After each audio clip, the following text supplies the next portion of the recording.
Welcome to the Futurati podcast. Any member of the Futurati is somebody who believes in the power of the future. We know there's a better world ahead, and we indeed have the power to make it so. In our podcast, we talk to the best minds in the world about the most urgent problems facing mankind today, and we hope you learn as much from them as we do. I'm Thomas Fry, a professional futurist and keynote speaker. And I'm Trent Fowler, a machine learning engineer and author. Thank you for joining us.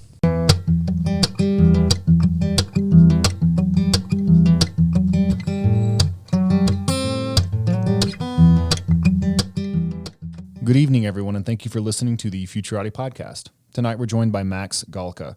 Max is the CEO of Elementus, a company seeking to build the first universal search engine for blockchain data. He has also taught data science at the University of Pennsylvania and is a former securities trader.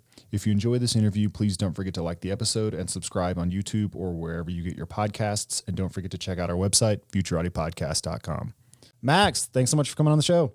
Yeah, thank you for having me. Let's hear a little bit about your background, your interests, and how you came to found Elementus. Sure.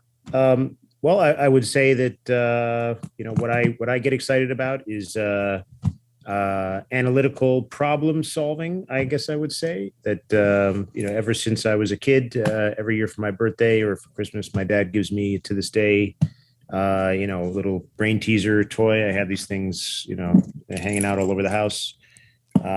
So I'm very curious, and I get excited about that kind of geeky stuff. I thought you were going to say that he gives you a blockchain every year for Christmas. What's the height on that I now? wish. Yeah, I wish he did. Yeah, it's man. You look at Bitcoin. Bitcoin was worth a few cents 10 years ago. Right. I would have loved that. Yeah. No, it's the analytical problem solving that I enjoy. And when I started my career, I went into finance, and to me, what that represented was, I guess, sort of the major leagues of analytical problem solving. That I was a trader, but the securities that I traded were some of the weird esoteric derivatives, insurance-linked derivatives, mortgage derivatives, so all very complex. And I wasn't doing kind of the trades every second like you see on TV is the stereotype. I was, we would do 5-6 big trades a year, but all very complex, very difficult to price, very difficult to manage the risk. And so my job was really just day to day was very much focused on, really understanding those things. And that's a very, very analytical exercise, and one that, I said I kind of like the major leagues. I guess I would say that is when you're talking about financial markets, that is identifying ways of outsmarting the market is very difficult. And, so I worked there. I really enjoyed it. I worked with a lot of very smart people.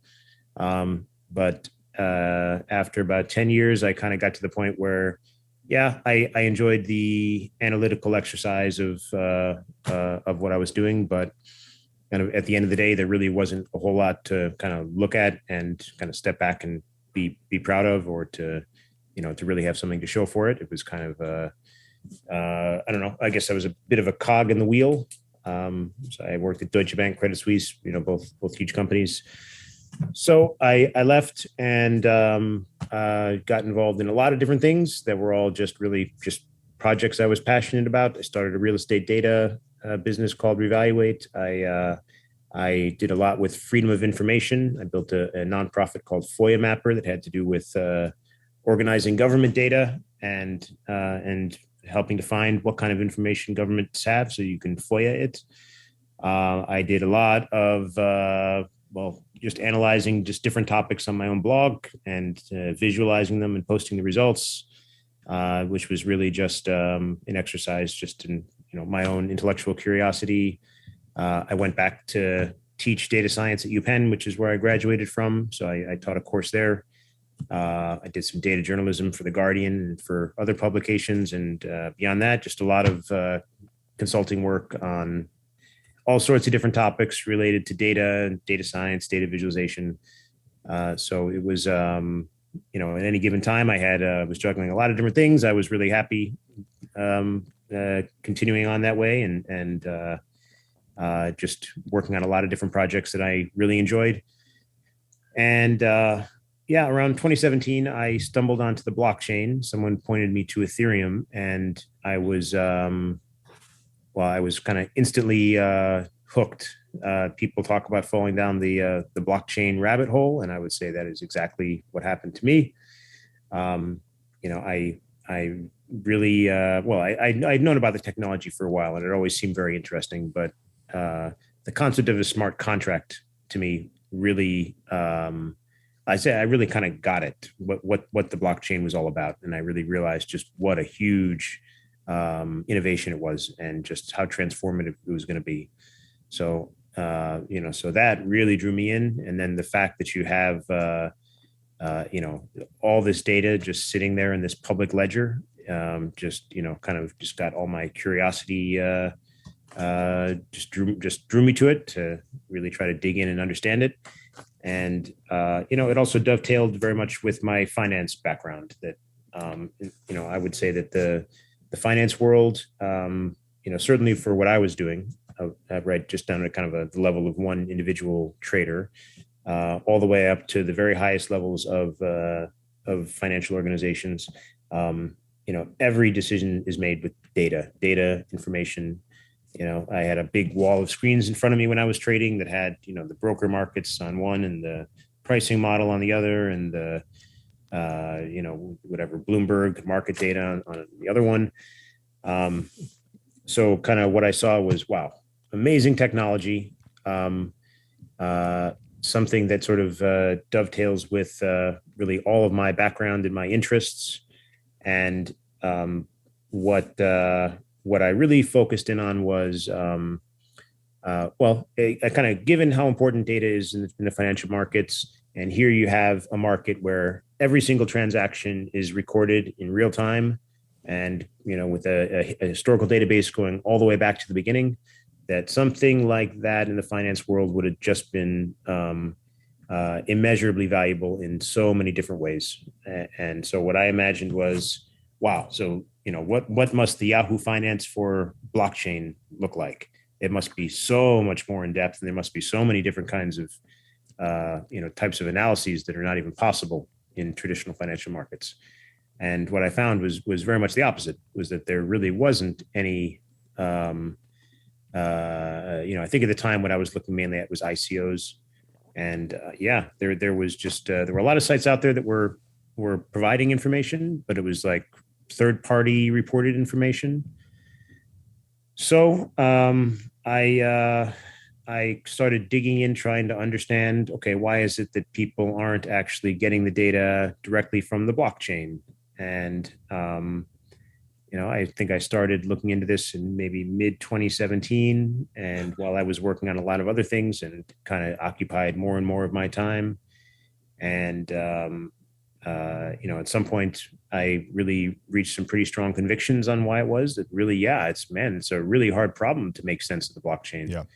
And so after spring semester was done and I finished teaching that course, I kind of put everything else I was doing aside and decided to give this a go full time. And I'll say that I wake up excited every day to be doing what I'm doing. So what's the main problem you're trying to solve at Elementus? So the main problem, I would say, from a tech perspective, is being able to read the blockchain. So the question is, why would you want to read the blockchain?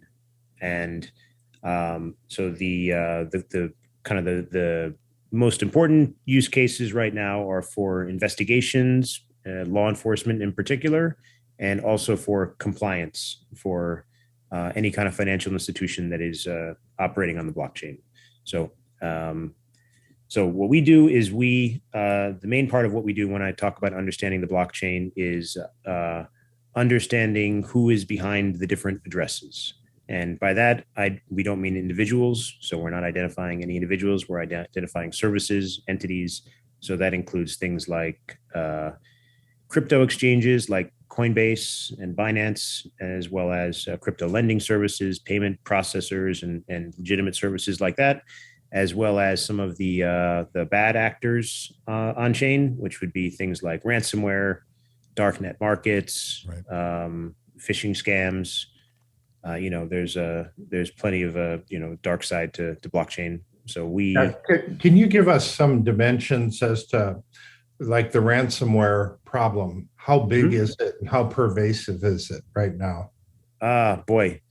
Um, well, so I actually, there was an op-ed that I wrote that was published in Security Boulevard on this topic, coincidentally earlier today. That's actually about this very topic. Yeah, ransomware, I think, is what I think is the scariest part about it is the trajectory of how it's evolved over time, and kind of what that portends for where it's going in the future. And by that, I mean that initially ransomware was most commonly deployed was, it was like a virus that infected people's personal computers, asked for $1,000 or $2 to unlock it, and wasn't particularly sophisticated. Over time, the targets have gotten bigger. It's gone from personal computers to small and medium sized businesses to kind of important I don't know if I'd say infrastructure, but organizations like hospitals and schools, and is now at the point of infecting and crippling in some cases national infrastructure. Right, the Colonial Pipeline ransomware earlier this year. Yeah. I mean, lots of people were affected by that all around the country, and you can kind of use your imagination to see kind of all the things that could be next in line. And yeah, it has gone from being just kind of something that a random hacker would put out there and infect computers with, and it is now operated by large, very sophisticated hacking groups. We've heard reports recently that some of these hacking groups are even recruiting from universities the same way that big tech companies do. And yeah, the way that they infect computers, there's like an entire franchise operation, ransomware as a service, as it's known. And they often, a lot of it is now social engineering, going out and finding disgruntled employees of companies and getting them to implant the ransomware in exchange for a life-changing amount of money. So how does this work at some recruitment event and they set up a table, ransomware as a service, Yeah. banner overhead? How does that work? Boy, I would really like to know the answer to that. I know that we've heard reports of this. I would very much like to know the details of what that actually looked like. Yeah. But yeah, so it is, and the amounts right now have gotten huge. So it's gone from a few $1,000s to, tens of millions of dollars. And so when you kind of look at a trend that is so upward sloping to the right in kind of every dimension, it really paints kind of a very alarming picture of where ransomware is going. Yeah. I say sometimes that these groups are entrepreneurs and you underestimate them at your own risk. They're very sophisticated actors. And whereas it may have been people peddling viruses in 1989 or 1990, now you've got very sophisticated operations and people who are thinking a lot about the most subtle attack vectors into these organizations and finding ways to extort amounts of money that are astonishing. Yeah. Maximize the pain, maximize the damage and the impact, and that maximizes the payoff. Yeah, and it's also, you've also sort of seen a merging between data breaches and ransomware. That now the two are kind of synonymous. That the sophisticated ransomware not only locks up the victim's computer, but also takes the data and threatens to release it if the ransom isn't paid. So you kind of have I'd say that the trend is really all these ransomware operators are really just focusing on maximizing the impact and the damage. In order to maximize. We've heard from a lot of people about we're moving into an era where AI is going to be destructive, and I've often said that the thing we need to worry about with AI right now is putting AI in the hands of devious people. Yeah. And that's exactly what's going on, because it multiplies their capabilities and the effect that they have. Yeah. And so is the work you're doing, how are you going about stopping the ransomware? Well, so what we specialize in, is, as I was describing, is understanding who's who. So we have a global who's who of the blockchain, Okay. and I don't know if it makes sense to explain a bit more about the blockchain and kind of what that means in order to understand Yeah, the value of a who's who. Take us through it. Sure, sure. So the blockchain is a ledger, just like when you log into your bank account. So what you see is in your bank account, you see here's an incoming payment from, say, my employer to me, and that's my salary. Here's an outgoing payment that was to the restaurant where I had dinner last night. Here's the money that my buddy owed me and sent me last week. And so the blockchain is just a series of entries, just like that, of one account sending some asset to another account. The differences between that and your bank statement, though, is that in the blockchain, everything is all out in the open. So every single transaction, every single statement, every single payment is all sitting in one gigantic ledger. Instead of names, though, everything is just an anonymous account number. And of course, instead of dollars, it's whatever cryptocurrency the blockchain has. So Bitcoin, Ethereum, whatever. But that's essentially what's in the blockchain is an anonymized version of what you see in your bank statement. So what our expertise is in is understanding who's who. And again, I want to say this because this is something people get sensitive to, and I would include myself in that, is that we don't identify individuals. We're not. Our intention is not to invade privacy of people. The intention is is to map out the bad actors like ransomware, and the way that can be is law enforcement is usually looking for some sort of point of contact that they can reach out to, and as long as the funds are sitting on the blockchain, that's very hard. But eventually, the funds need to be cashed out. So the ransomware needs to be able to send the funds to some sort of third party that can cash out. And it's when the Bitcoin moves into those, I would say, off ramps. That is the point at which they are potentially exposed. So let me go through a scenario here and kind of ask you some of the details how you would go about doing this. Sure. I have it in my head that sometime in the not too distant future, every time a child is born, that their birth certificate will be an NFT, a non-fungible token. Mm-hmm. And then it makes sense then on an NFT birth certificate to actually put a piece of their DNA on it. So then we have that all mapped out. Mm-hmm. So then we have that on there. Then suddenly we can start connecting birth certificates. So then we know who's related to who. Mm-hmm. And so going through a process like this, then we would essentially be able to create what I refer to as a whole earth genealogical project. So then we can suddenly start tracking everybody from here on out and be able to track hereditary diseases, and there's all kinds of genetic traits that we can monitor and things like that. And then we can actually know who's more likely to commit crimes and things like that. But it also gets into dangerous areas too, because that leaves everybody kind of exposed.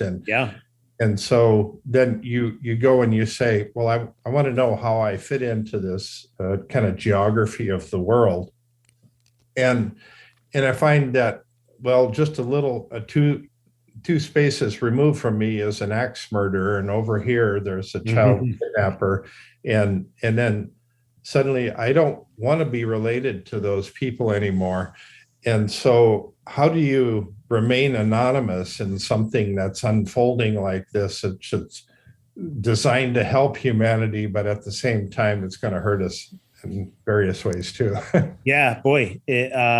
I think that is a very relevant question, and I think you lay out a very good example, and I think there are many others as well. right? And when I talk about not identifying individuals, part of the reason is because I think, I think that when you look back at the Web 2.0 companies, I think you could make the case that sort of had they taken a different approach to different aspects of data privacy and kind of, their own ways of managing their data, we could be living in an entirely different world right now. And I'm sure people have different views on whether that's good or bad, but I think there are certainly parts of it that I think have been very unhealthy for the world. And I think that going into Web 2.0, my impression is that some of these things people had no idea sort of what the potential consequences were or would be. So I think that the blockchain, I see as something like a Web 3.0, and really the next iteration of the internet. And we certainly are kind of taking the lessons from the Web 2.0 companies and doing our best to be thoughtful about those kind of questions and thinking through the unintended outcomes. I think as you look further ahead, it is really hard to kind of imagine what some of these unintended consequences could be. But I would say that Elementus as a company certainly, and I think most companies in this space are well attuned to the fact that the potential for bad unintended consequences does exist, and that it is incumbent on everybody participating in the space to make sure that it doesn't go in the wrong direction. Yeah. And I think that's an important point too, is that a lot of this has to rest on individual responsibility. Years ago, I watched an interview with Robin Hanson, who's a really well-known futurist. We actually interviewed him 2 years ago, but he was an early cypherpunk, and he was one of these people that was really interested in cryptography and in privacy. And he said that one of the hardest lessons the cypherpunks had to learn was that people just didn't care as much about privacy as they said they did. People will claim to care about privacy, and they'll piss and moan if their emails are hacked, but in fact, they will not take even rudimentary steps to protect their own privacy. And so it really doesn't matter that much how sophisticated our technology is or how good our safeguards are if people just don't care as much. And I hope that it doesn't take a truly catastrophic ransomware attack or a data breach or a similar sort of event to turn people on to the importance of these things, but it very well might. And we can't neglect the important cultural changes that will need to come with more advanced technology, the blockchain, these immutable ledgers that go back forever and ever, because that is going to be a really crucial piece to securing the future. Yeah. And, just to share my thoughts on this, I think, so one aspect of kind of the whole blockchain community ethos is one about kind of libertarianism. I guess crypto anarchy is really what people refer to it as, which, there's kind of a real attitude of personal responsibility that if your Bitcoin got hacked, that's because you didn't take the right precautions. And I think in this case, they might say that, if your privacy is violated because you didn't take those steps to protect it, then that's your fault. And I think that I take a very different view on it. I think that, if to use this technology, you really have to read up and become an expert on blockchain security and on how your information is going to be used and on 1,000,001 other things that you need to be careful of. It'll never spread. Right. No one's ever going to use it. Right. So I think that's unrealistic. And I think, the point about, people say they care, but they don't actually take the steps to really do anything about their personal privacy. I'm not sure that I certainly would not cite that as a defense for being a company that were to do something like that. I heard about somebody doing an analysis on the options, the privacy options that you have, like on Facebook or Instagram. And they said that the reality is you really have to go through at least a half day's training in order to understand what what each of those choices means, Yeah. and how many people would actually be willing to kind of endure that type of sitting through that monotonous topic Yeah. to get to, so you can actually make the right decision. And very few people are willing to commit that much time for something like that. And so it probably isn't fair to say that people aren't concerned about it. They just kind of, they would rather not be bothered, I guess. They'd rather not commit themselves to learning that much about that particular topic. Yeah. Yeah. Yeah. And any given person has a relatively low chance of being targeted. I mean, it's sort of like learning self-defense. It's leaving aside the health benefits, leaving aside the psychological benefits. I'm just not that likely to be attacked and need to defend my life. And so it's true. It would be a black swan event, and the consequences for getting it wrong would be death, presumably. But the chances just aren't that high. I just don't need to sit around worrying about being good at deflecting a knife attack or disarming a shooter or what have you. Yeah. Yeah. And I'll tell you, like I mentioned, I started a real estate data business called Revaluate.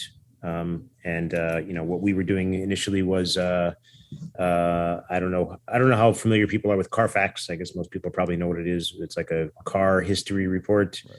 Which, by the way, it's never the purchaser of the car that buys it. It's always the dealer that buys it, because I think for the same reason that it's just a very remote risk that people sort of aren't. People are not good at assessing the importance of hedging remote risks.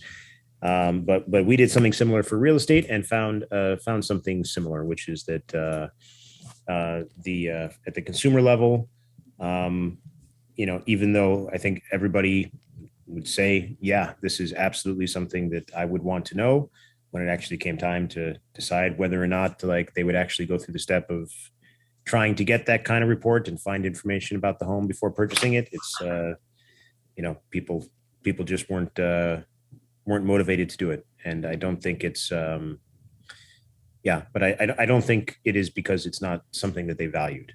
Right. Well, in economics, we have the principle of revealed preferences, which just basically says what matters is what you do, not what you say you want. Because if you ask 1,000 people, do you want to be an Olympic swimmer? Everyone's like, yeah, sure, that sounds great. Michael Phelps, he's ripped, he's famous, that sounds great. But, are you going to be up at 4 a.m. in the pool every day for 15 years? Probably not. And what really matters ultimately is what you actually expend real resources to pursue. Yeah. Well, I mean, this is that's kind of one of the core assumptions in most of economics, right? Is that everybody's a rational actor and always acts in their own best interests, which I think I don't know of anybody who would actually defend that as being true. Well, but it makes the math easier, though. It makes the math easier. The game theory is so much easier when we just assume this. Yeah, agreed. Going back to some of the future applications of the blockchain and sort of the broader question of privacy, I wonder if you see any use for maybe zero knowledge proofs or differential privacy for storing something like genetic information on the blockchain, where I wouldn't want people to be able to look at it, but I could prove that I don't have this marker for Huntington's or something in the course of trying to get life insurance. Have you given any thought to, I guess, the next iteration of privacy technology and how that might redound to storing sensitive information in public places? Yeah, I think there are lots of interesting technologies in the works. I think to just talk briefly about the cryptocurrency component of it. I think there is a view out there that those kind of privacy technologies are like sort of the enemy of technologies like ours that aim to sort of shine a light into the blockchain, which I would categorically disagree with. That I would say I am very much in favor of privacy technologies. I think for blockchain to gain adoption, two things really need to be true. I think that laws need to be enforceable. So no financial institution is going to start accepting cryptocurrency if it means they could, unwittingly be facilitating money laundering and with just whatever imagine whatever crime you think of. But people also are not going to adopt blockchain if it means that their bank statement is going to be just wide out in the open. And so I think there needs to be some kind of balance. I think that there just as a natural equilibrium. I think that there is and there will be. I think you have similar analog in the traditional finance world. You have bank transfers and you have cash.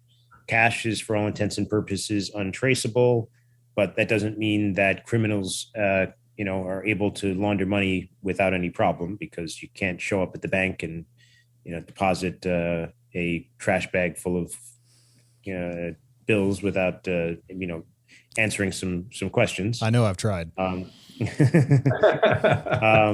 There are privacy technologies in existence right now. Monero is one that's been around for a while, and I am very supportive of Monero. I think the big one that I am amazed is not getting more focus and attention is the Lightning Network.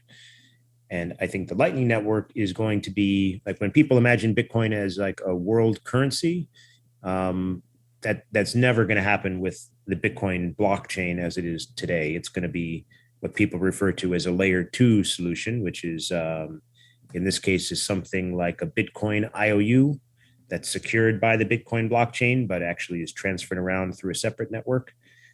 And so the Lightning Network, right now, Bitcoin can't handle more than, I don't know off the top of my head how many transactions per second, but it's kind of already stretched to its limits. It's 500,000 a day, I think, however that works out. Yeah, that sounds about right. Yeah. The Lightning Network can handle billions per second. They're instantaneous. They're essentially free, less than a cent per transaction. And the technology that's used for it is onion routing, which is the same technology used by Tor to anonymize the sort of the path that the packet takes through the network. So I think the Lightning Network is, I think it really is just kind of a very natural technology that sort of accomplishes all the things that everybody wants. It is anonymous, and for small transactions, people have no problem transacting through it. But I think if you see $10 million come out of the Lightning Network, and someone tries to cash that out, that's going to look a little suspicious. And so I don't think that's going to be a great system for people trying to do money laundering, because it's going to be a little too obvious. So as we move into a metaverse type world that we're working with, kind of talk through how blockchain is integrated into the metaverse, and also kind of the usefulness of a metaverse versus the real world that we have today. So going from Internet 2.0 to Internet 4.0. Yeah. Well, so I think when I think about the blockchain and kind of where it's going, I think I found it helpful to look back at the early days of the web and kind of how people were thinking about things back then versus how they actually turned out. And when you look back at some of the criticisms of the web and people who were detractors and said it wasn't going to go anywhere, the arguments were sort of like, well, like, why would I read my news on my computer and wait, 5 minutes for it to download, type in the name of the URL, wait for 5 minutes to download, go to my desk and read it on my computer, when I have newspaper delivered to my house and I can sit in my living room and just read that. And yeah, that's totally rational and logical. What it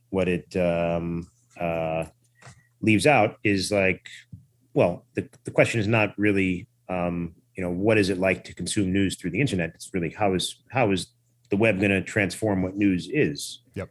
And I think that the same is true for the blockchain, is that a lot of times people imagine, okay, well, I can make this payment with my credit card. Do I really, what does Bitcoin really accomplish? And I think that what that leaves out is, kind of what a transaction is actually going to look like when you have transactions that are completely frictionless. Okay. And so if we're talking about economics, I guess you would say that a transaction happens anytime the resources are allocated inefficiently, right? I go to the store and I buy whatever candy bar because I'm hungry, and that guy would rather have the money. I'd rather have the candy bar. We make the swap, and we're both better off. If you extend that idea, right, but doing that, I actually have to walk to the store. I have to pull the money out of my pocket. I have to hand it over to the guy. If you imagine a world where transactions are frictionless and that resources can be allocated sort of down to the last kind of micro utility, I guess, in a economic sense, it just really broadens the concept of what a transaction is. And I think probably the most kind of the most obvious use case would be machines that are transacting with each other and exchanging resources.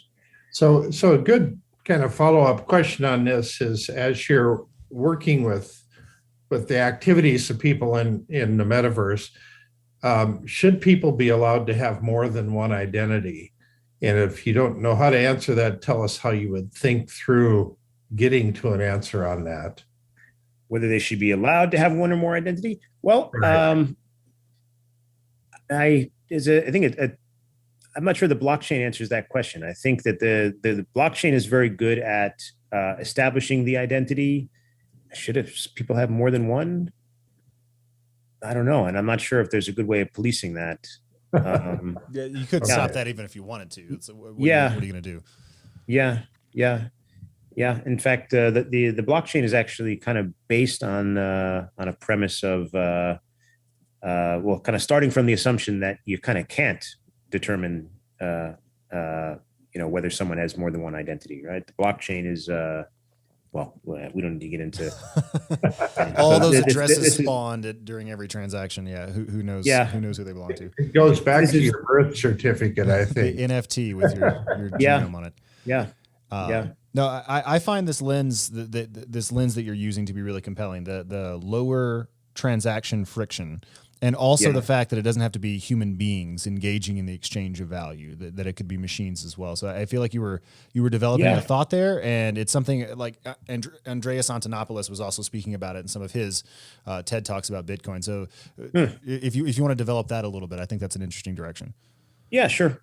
So just as an example, take autonomous cars. And this, I know very little about autonomous cars, so this, take it for what it is. This may be totally impractical, right. But autonomous cars need information about the road around them, about the traffic, about highway conditions. So that's information that is known by other cars, perhaps that are up ahead, by devices on the side of the road, so you could imagine a world in which all these autonomous car companies get together and do some sort of centrally planned system where they exchange information. But, that seems like really kind of a lot of coordination that needs to be done in order to accomplish something like that. But if you kind of look at the problem from the perspective of frictionless transactions, well, then, maybe what I do is just on my own, I decide to set up some sort of sensor on the side of the road. And I essentially allow people to access the information from the sensor by sending me some small micro transaction of Bitcoin. And, now there's no coordination that's needed. That's something that I could do just purely on my own as part of the free market. If a new autonomous car company comes online, right, then they have every incentive for their car to be sharing information with other cars. And instead of having to coordinate this between all these different groups and actors and plan these things out in a centralized way, it all sort of comes together naturally by the free market. And so that would be one example. Yeah. One way I explain this to people is that if some of the information is transmitted up to a satellite and then back down again. So you have some of the decision making in an autonomous car is made in the car itself. Some of it's made in the cloud. And so if a car is driving through the mountains, as an example, and it hits a deer, the car behind it needs to know that information right away. Yeah. If it takes 10 seconds to get to that other car, that's way too long. Yeah. If it takes a tenth of a second, maybe that's right. But that latency period plays a big role in all of that information. Yeah. Yeah, absolutely. Yeah, and that's precisely the kind of problem I think that that cryptocurrency can solve, right? By making transactions frictionless, you sort of have a well, the free market incentivizes someone to come up with a solution for that, Right. for allowing that communication to happen faster, or Right. yeah. Well, there's lots of ways that it could be applied to the provisioning of infrastructure as well. So, there's all these issues around traffic jams and pulse pricing. I mean, you could imagine a world in which these frictionless transactions, which are enabled by the crypto assets that are running on these blockchains, could allow for that to run much more smoothly. And so, for people to be incentivized to take side roads, you could maybe have a setting on your your autonomous vehicle that says, "I'm cool getting there 12 minutes later by taking these side streets that are off the highway. And in exchange for that, I'm going to get, it's not going to be tons of money, but a nominal sum, which makes the 10 minutes worth it to me." And, thereby this could be a way of allowing price theoretic mechanisms to operate in coordinating traffic flows, just as they coordinate the use of resources all across the economy. Yeah, I think that's a great example, right? This guy is in a hurry. I'm not in a hurry. So in concept, I should take the long route. And yeah, right now that's not something something that could be mediated by an exchange. But yeah, certainly when exchanges are frictionless and machines can do them on their own, right? Yeah, then certainly that could be a transaction just like any transaction today. Yeah. So one of the big shifts going from transportation today to autonomous transportation is that when you don't own the car, then the owner of the car is likely going to monitor every single action that happens inside the car. Mm-hmm. So as an example, if you get on into the car and you bring a pig with you, or a sheep or something. Thomas grew up on a farm, so this is the sort of thing they do. Yeah. Okay. So we think about these things all the time. So gotta bring my pig in the car. Okay, we got 4 chickens and a pig. Yeah. We get on there and it starts making a mess out of the car. Then the person that owns that vehicle, that owns the fleet, automatically can assess charges to that person. Yeah. And so if there is a criminal incident that happens in there should be no expectation of anonymity in a public vehicle like this. And so if there's criminal activity, if somebody gets beat up or shot or killed or something inside of a car, then there's unlike cars today and unlike taxis. I mean, they're not monitoring everything in a taxi. Mm-hmm. So all of that then suddenly gets recorded, and I'm not sure how much of this information then actually makes its way into a personal profile, but I would expect quite a bit of it would. Well, I'll tell you what it sounds a lot like, and this fits in. Some of my friends tease me that any conversation we have or any problem, I come back with blockchain. Blockchain's the solution.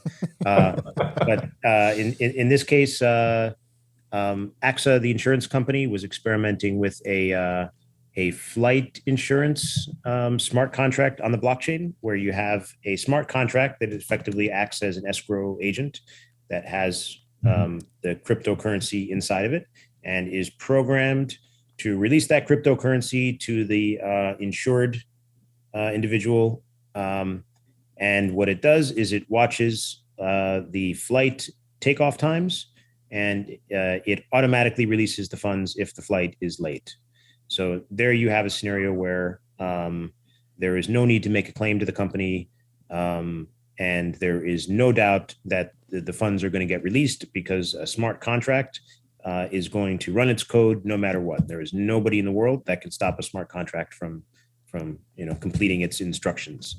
And so you kind of have the trick is kind of being able to tie that smart contract to the outside world in this case, whether a flight left on time or not is something that's pretty objective, and Right. the smart contract can point to something very clear. I think in a case like this, if someone makes a mess of the car, is there a way of actually quantifying that, or detecting that? But assuming there is, yeah, you could tie that into a smart contract, and in that case, when you go into the car, you have that money sitting in a smart contract, and if you make a mess, that money goes and gets released to the owner of the car automatically. So no need to chase anybody down, no need to take them to court. Right, all handled by the smart contract. So if you take out an insurance policy on a plane and the plane is late, which is something that's actually under human control. So I mean, if I could actually make money off of my plane being late, then I'd be much more likely to cause a delay in that plane taking off. I see some of the incentive problems. Like I don't know, sticking a little widget inside the door so it won't close as soon as I enter the plane, and I cause problems. Well, I'll tell you, one of the best use cases that I heard of, and not best in that it's like necessarily solves a widespread problem, but it's just a very clear solution to a very real problem, is you have companies that promise to repair your credit score. And a lot of these companies are scams, because their customers are typically people who don't have a lot of financial means and are unlikely to take them to court. So what they will do is they will say, okay, you pay us, we'll guarantee to improve your credit score by at least X. Otherwise, we'll give you your money back.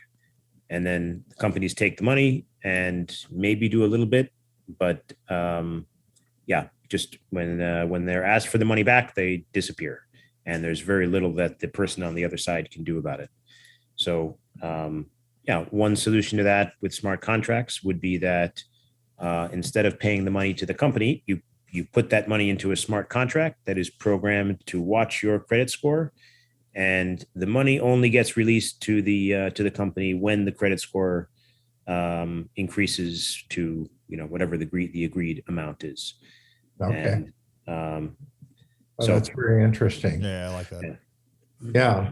So, I mean, do they have such things as like CPA insurance that they help you work on your taxes, and if you get audited, then you get some payout? If you have to pay more taxes, then it pays the additional tax. I would like to subscribe to that one, actually.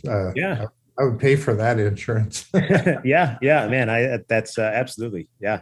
I think I get TurboTax has something like that. I always do my taxes through TurboTax, and they have some sort of service you can pay for $100, $200, something like that, where it's like, if you get audited, we'll comp all that for you. We'll just handle it. I don't think it will make you whole in the event that you have to pay more taxes necessarily, but you do get a kind of insurance on the possibility of needing to pay people to defend you in the event that the IRS comes after you.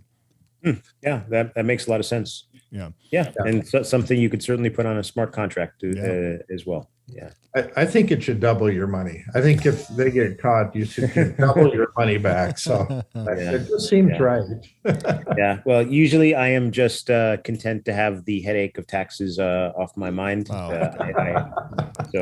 That's worth a lot right there. Yes. Yeah. For me, that is worth a lot. You and me both. I really like this theme of smart contracts. It was one of the things I wanted to come back to, because you mentioned in the very beginning finding smart contracts interesting, and it's not something I've looked into all that much. So it sounds to me like, based on the comments you've made so far, that part of what smart contracts allow you to do is port over that frictionless quality of blockchain-based transactions into places that otherwise are extremely high friction, like dealing with a company that might potentially be a bad actor, for example, or dealing in a situation where insurance might be involved. So do you have any further thoughts? You've laid out some very interesting scenarios already. Do you have any further thoughts about how smart contracts might be applied, how they might change insurance, how they might change the legal system, anything like that? Well, I've been mentioning smart contracts, and it occurs to me I have not really explained very well what a smart contract is exactly. And I think there's a lot of questions out there about it. So maybe Please. before I have lots to answer to that question, but maybe it makes sense for me to just give a kind of a quick primer on what a smart contract is. Please. So Bitcoin, you could kind of imagine as a giant decentralized spreadsheet that just keeps track of the balance of accounts. That is not accurate as to how it actually works under the hood, but conceptually, that's kind of a way to think about it. And it's a spreadsheet that nobody can change except for the person who controls the given cell, right? So I can send money out of my account, but there is no central authority that can come in and change anything that's in there. Right.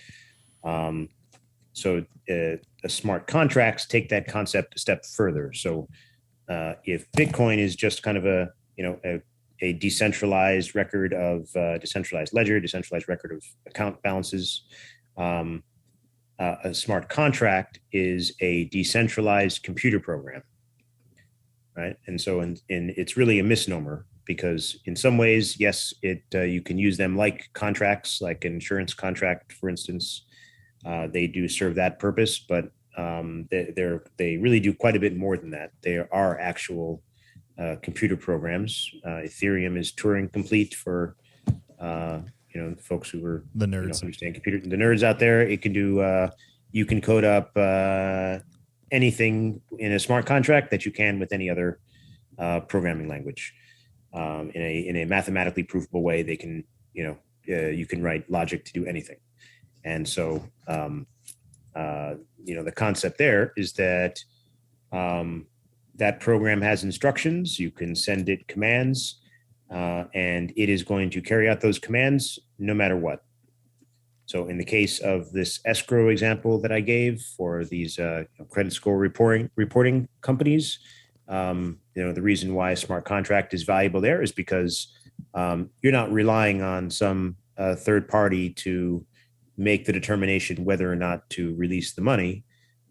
You have a computer program that is going to do it according to a very strict set of rules that nobody can interfere with. Those are some of the more simple use cases. The big ones that you're seeing now are really decentralized exchanges for cryptocurrencies, where people can transact with each other without any kind of central intermediary. And the way that those work gets quite complex and is really, I think, very interesting from a conceptual point of view. But I think that the implications down the road are also quite huge for the concept of smart contracts. And I don't have a sort of full grasp on what those could be. I think that it has some, like you were mentioning, Thomas, that, some of these technologies can have these unintended negative consequences. I think smart contracts have the potential for that. Yeah. I could imagine some sort of Dr. Strangelove scenario. I don't know if for those of you, if you guys have seen that movie, yeah. But it's a doomsday device where, if a bomb gets dropped, then the doomsday device goes off and launches a bunch of nuclear weapons and destroys the world, and nobody can stop it from doing that. Smart contracts have a similar flavor to them of, there's been talk about, there's a rumor that Julian Assange has a smart contract with a dead man switch, where if there is not, if he is not pinging the smart contract on a regular basis to let it know that he's still alive, the smart contract will release a whole bunch of information that people don't want released. As an example. Wow. Okay. So you could imagine, really, really kind of hard to conceptualize of, I think really what's possible with a smart contract, right? There's never been a scenario in human history where there is not no central authority has the power to, reverse to stop something or to coerce or to censor. Really, kind of fun to imagine, scary to imagine some of the possible implications. Yeah. Yeah. So I heard a quote recently that you can't uninvent a technology, which I thought was rather interesting. And so it's like you can't undo a smart contract of sorts. Yeah. Once it's launched, then Yeah, that's absolutely true. Once the smart contract is out there, there is nobody in the world who can stop it from carrying out its instructions. It's like a heat-seeking missile, then, huh? Yeah. Yeah. Interesting. Yeah. You can let your imagination go with some of the possibilities. Yeah. Well, So this is great. Yeah. So in the closing minutes here, Max, is there anything you kind of want to leave our audience with? We've talked a lot about Bitcoin and blockchains and smart contracts and the various ways in which that could make the future better or worse or both. What are sort of your big picture closing thoughts here? Well, I think Bitcoin is really just starting to enter mainstream adoption, and the areas that we're focused on are really enabling that. That there are, I think there are a lot of very real risks, risks of hacks and risks of interacting with the wrong kind of counterparties, and I think also really just understanding the market is really a big barrier to entry. It's a technology that I love. I am super excited about, and really what we aim to do is to make it usable and to help people get to be able to adopt it safely and with the lights on in the room and being able to understand what it is they're doing. I just would say that, man, it is an amazing technology for those folks out there who are skeptical. I certainly encourage you to take a closer look, because it's coming. I love it. Max, thanks so much for joining us. Yeah, thank you very much, guys. It's been fun. Thank you. This is great.